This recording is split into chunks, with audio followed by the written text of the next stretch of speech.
Kdenlive versus Shotcut. So Kdenlive is a nonlinear video editor. It is a free, open source video editing software available on Linux, Windows, and Mac OS. It's focused on offering a flexible, multi-track editing experience with various effects and transitions while staying relatively lightweight. So first, let's talk about the pros.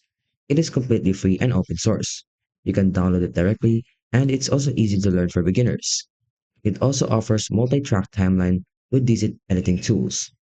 It offers a lightweight and runs on low to mid-spec hardware. And as you can see, you can download it on Windows, Linux, and your Mac OS. And it also offers an active community with the development as well.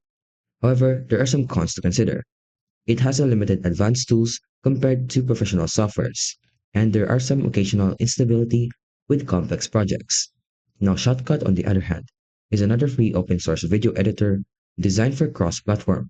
It is available on Windows, Mac OS, and Linux as well. And as you can see, it emphasizes broad format support and a modular interface with a dockable panel, making it accessible for users transitioning from simpler editors and as well. So for the pros, it is free and open source. You can also download it directly. You can also have a wide format support and a native timeline editing. It also offers modular interface for customization, and it also has a good basic filter and effects available which you can use on its features right here.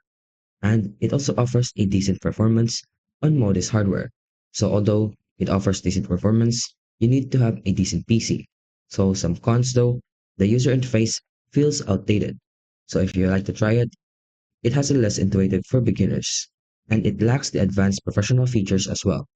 So overall, choose Kdenlive if you want a balanced, free editor with a clean multi-track workflow, and choose Shotcut if you want a broad format support and a customizable interface.